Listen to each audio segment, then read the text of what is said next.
Bonjour et bienvenue à ma présentation dans le cadre du colloque de l'AEC-SEL édition 2020. Ma présentation s'intitule « Avoir le dernier mot, enjeu de vérité fictionnelle dans la troisième continuation du Conte du Graal ». Le Conte du Graal de Chrétien de Troyes a été écrit vers la fin du XIIe siècle. C'est un texte qui est cependant resté inachevé. De ce texte sont surgies une série de continuations en vers écrites entre 1190 et 1225. Ces quatre textes-là sont écrits les uns à la suite des autres, sauf la quatrième continuation, qui a été interpellée entre la deuxième et la troisième, dans 2 des 12 manuscrits contenant des continuations. L'ensemble termine le plus souvent avec la troisième continuation de Manessier, qui, elle, est la seule à donner une conclusion aux aventures de Perceval. Ainsi, 8 manuscrits sur 12 comportent le Conte du Graal, la première continuation, la deuxième, la troisième, et, à l'occasion, la quatrième, insérée entre la deuxième et la troisième. C'est un travail assez massif qui comporte plus de 65 000 vers dans les manuscrits qui contiennent aussi la quatrième continuation. Le fait que c'est un travail à plusieurs mains ne veut cependant pas dire que c'est un travail de concert. C'est un travail qui est susceptible de contradictions et d'incohérences internes qui ont été introduites par erreur ou de manière délibérée par les continuateurs. C'est souvent impossible de trancher. Malgré tout, ces incohérences-là influencent la perception du lecteur sur le récit. La troisième continuation de Manessier obtient le privilège d'avoir le fin mot de l'histoire, le privilège de décider quelle est la version que le lecteur va retenir.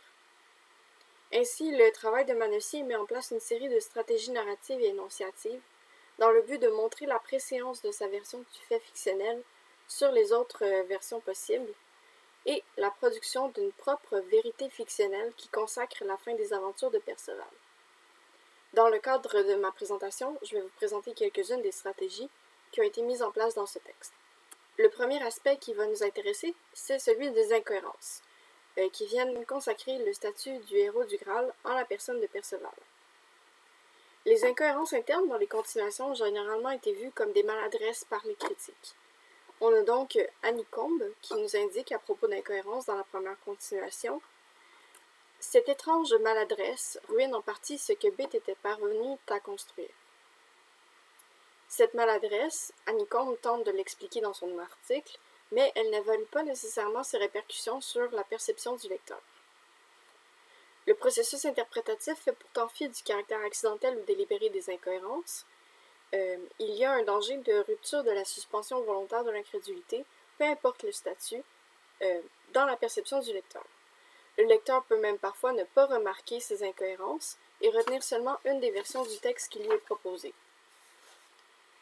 Dans la troisième continuation, la fin des aventures du Graal amène la nécessité de consacrer le caractère unique du héros du Graal en la personne de Perceval, afin d'empêcher que d'autres chevaliers relèvent le défi et que l'histoire continue au-delà de la troisième continuation. On a cependant un problème, c'est que Gauvin, un autre chevalier de la Table Ronde, a eu des contacts avec les merveilles du Graal dans le Conte du Graal et la première continuation. On a donc ici, dans la troisième continuation, on a donc une certaine incohérence qu'on peut interpréter comme un moyen de discréditer la possibilité que Gauvin devienne un héros du Graal. Dans la première continuation, un chevalier mystérieux passe près du campement où sont installés la reine et les chevaliers de la Table Ronde, et il refuse de s'arrêter. La reine demande à ses chevaliers de le retenir, que un autre chevalier de la Table Ronde essaie de le retenir, mais le chevalier refuse. Seul Gauvin, qui est l'archétype du beau parleur parmi les chevaliers de la Table Ronde, parvient à le convaincre de s'arrêter pour aller saluer la reine. Que, qui se sent insulté que le chevalier n'ait pas voulu revenir pour lui, mais accepte de revenir pour Gauvin, se sent insulté et le tue par vengeance. En mourant, le chevalier mystérieux demande à Gauvin de prendre son cheval et d'aller là où le cheval va le mener pour remplir sa tâche à sa place. Le cheval amène Gauvin à la cour du roi pêcheur, où se trouve l'objet mystique du Graal. Les gens du château, en voyant arriver Gauvin, ont l'air horrifiés et disent « ce n'est Témy », c'est-à-dire « ce n'est pas lui ». Ce que le lecteur peut en déduire, c'est que les gens du château attendaient probablement le chevalier qui est décédé et sont déçus de constater que c'est plutôt Gauvin qui se présente à sa place. Dans la troisième continuation, Gawain quitte la cour pour aller apprendre la vérité sur la lance qui saigne, qui est un objet mystique qui accompagne presque toujours le Graal. Le Graal lui-même et le chevalier mystérieux qu'il a rencontré dans la première continuation. Dans ses pérégrinations, il rencontre la sœur du mystérieux chevalier, qui s'appelle la sœur Pucelle, qui lui apprend que ce chevalier s'appelait Stélimaque et que le chevalier en question devait venir libérer sa sœur des assauts d'un vassal rebelle contre son château. On a donc ici un petit problème. C'est que il n'y a pas de lien explicite entre Silimac, sa sœur et leur château, et le Graal, le roi pêcheur, la lance qui saigne et les autres objets qui y sont liés. On n'a donc aucune explication de pourquoi le cheval de Silimac a mené Gawain chez le roi pêcheur et non chez la sœur de Silimac. Gawain retourne donc à la cour du roi Arthur en ayant appris la vérité sur seulement un des éléments sur lesquels portait son enquête.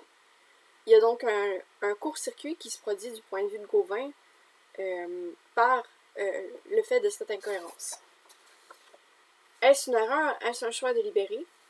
Ici, on peut dire que c'est probablement un choix délibéré parce que la rencontre entre Gawain et la sœur Pucelle commence sur la sœur Pucelle qui résume les événements de la première continuation. La version de la troisième continuation nous apparaît donc comme un écho probable au « ce n'est-il mis » de la première continuation. La chaîne des liens logiques qui unissait le Silimac et l'objet du Graal est rompue du point de vue de Gawain parce que Gawain n'est pas le héros du Graal et n'est pas digne d'en connaître les secrets.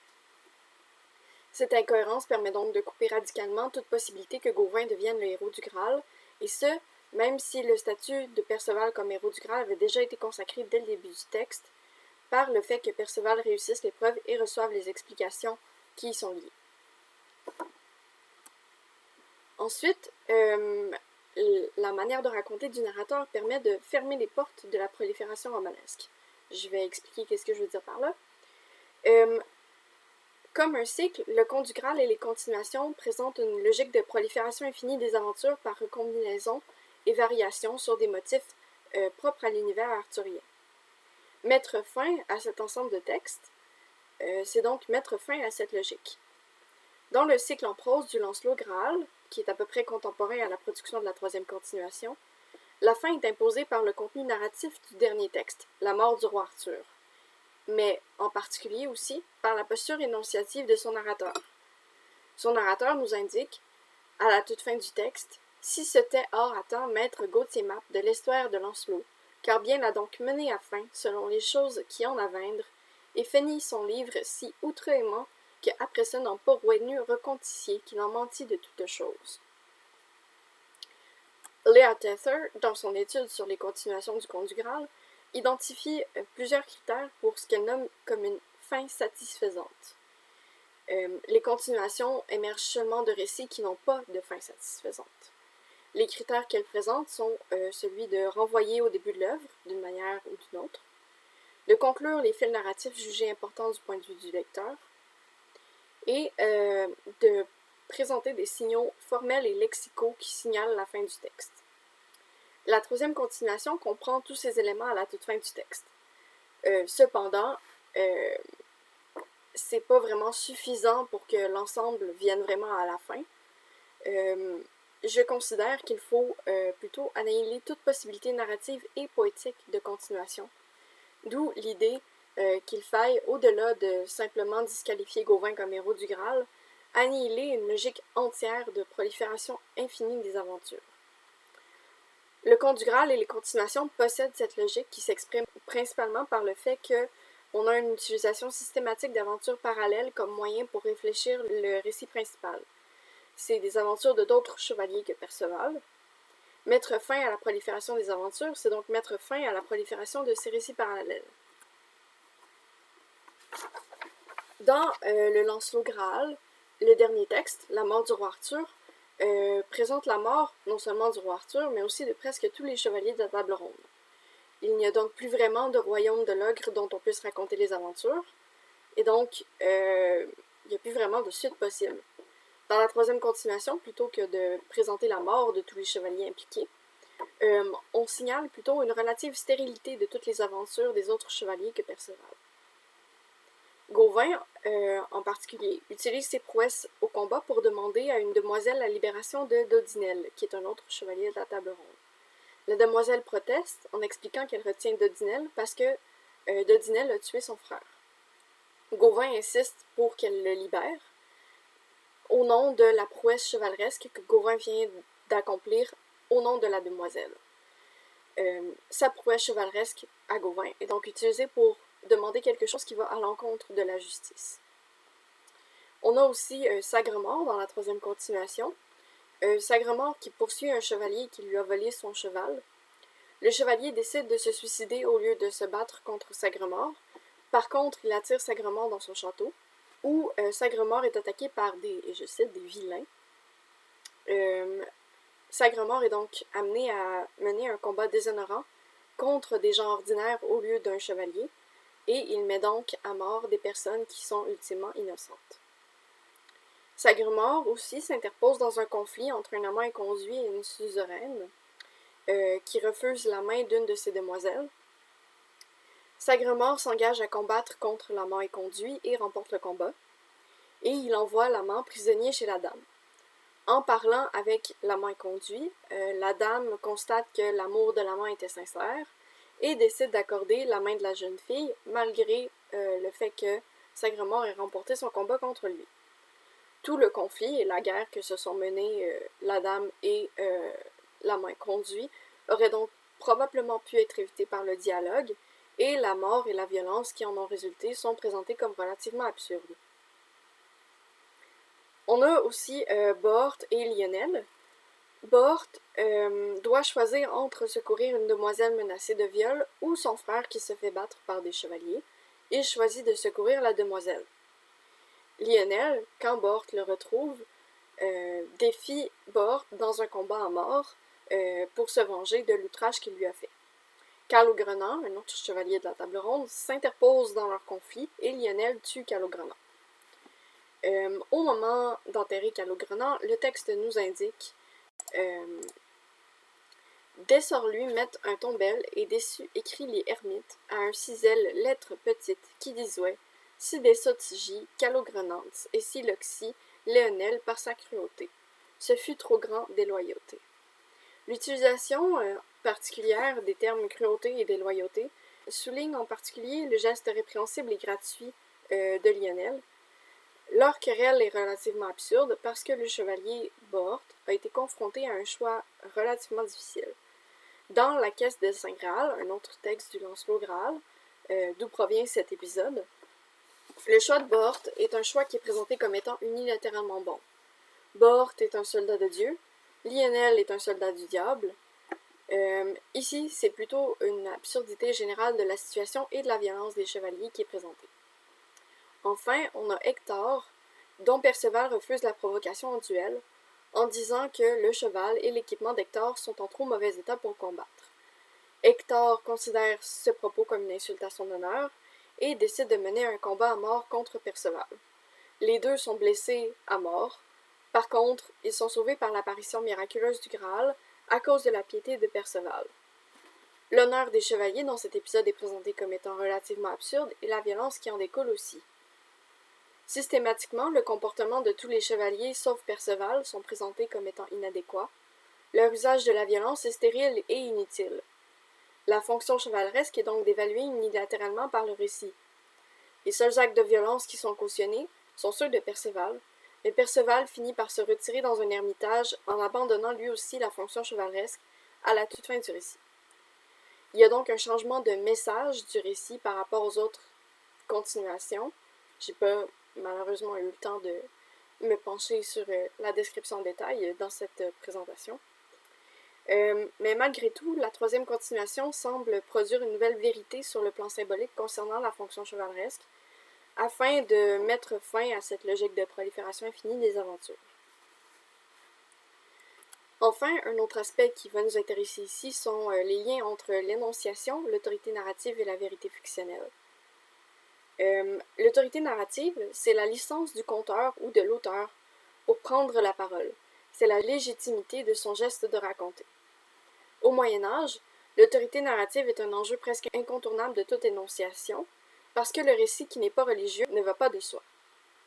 Les procédés d'affirmation de la vérité fictionnelle sont des moyens de renforcer l'autorité narrative.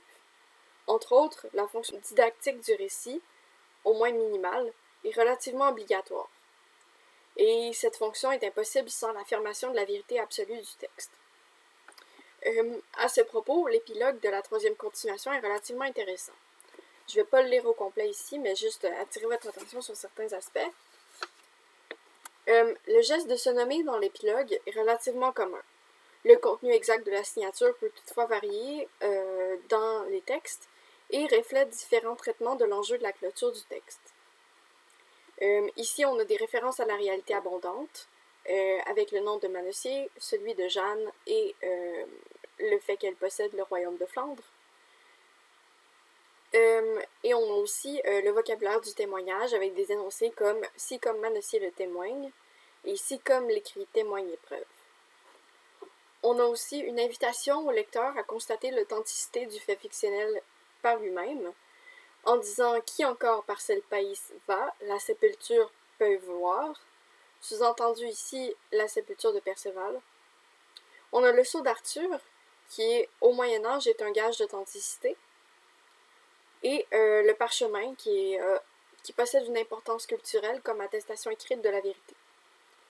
On a aussi le sens de la vue, en général, qui est considéré comme un gage de vérité au Moyen-Âge, à cause de la convergence sémantique résultant de la convergence phonétique entre le verbe voir et le nom voir, qui veut dire vérité en ancien français. On a aussi certains artifices rhétoriques, qui sont des stratégies pour affirmer la primauté de la version du texte présentée par Manossier sur d'autres versions possibles. On a en premier l'insistance sur la parenté entre la commanditaire de Manossier et le commanditaire de Chrétien, qui permet de sous-entendre un lien de parenté indirect entre Manossier et Chrétien. Manossier se présente ainsi comme un héritier et dépositeur de la vérité fictionnelle du texte de Chrétien. Cependant, comme on l'a déjà vu, la vérité a tellement changé au cours de ces 65 000 vers que, pris au pied de la lettre, cette implication est une imposture. Ensuite, et finalement, on a le fait que Manossier ne reconnaît pas les contributions des autres continuateurs au texte. Il nous dit « Ne puis ne fut dès lors en ça, nu homme qui la main y meiste, ne du finé s'entremeiste ». L'auteur de la quatrième continuation reconnaît quant à lui les contributeurs antérieurs, et l'auteur de la deuxième continuation se nomme dans son texte. Le déni des contributions des autres continuateurs permet donc au narrateur d'asseoir l'idée de continuité depuis Chrétien et la primauté de sa version sur les autres versions possibles du texte. Manossier utilise donc la narration pour créer un contexte qui lui permette de donner la version finale et ultime du récit amorcé dans le conte du Graal. En résumé, donc, on a un ensemble de stratégies mises en place qui jouent avec divers niveaux de vérité sur le plan fictionnel pour permettre la fin du récit. En premier lieu, on a la manipulation du fait fictionnel qui permet de couper définitivement tout lien possible entre Gauvin et le Graal pour consacrer le statut de Perceval comme héros de l'histoire. Ensuite, on a un changement de la valeur symbolique de la fonction chevaleresque qui permet de mettre fin à la logique narrative de prolifération infinie des aventures. Et finalement, on a une représentation particulière du fait fictionnel via l'acte de narration qui affirme le caractère ultime et absolu de la version de l'histoire présentée par le récit. Manossier s'assure d'avoir le dernier mot, ce qui lui permet d'imposer sa propre vérité comme la vérité du texte, peu importe les incohérences que ça peut causer avec les autres continuations qui ont été écrites avant la sienne. Les incohérences du texte peuvent être considérées comme une sorte de mensonge, conscient ou non, mais ils ont toujours des effets spécifiques sur la direction du texte qu'on se doit d'interroger. La manipulation du fait romanesque fait valoir une certaine forme d'originalité, une vision propre sur les récits, qui sont par ailleurs connus de tous, car au Moyen-Âge, les récits arthuriens proviennent de la culture populaire. Voilà, donc merci d'avoir assisté à ma présentation.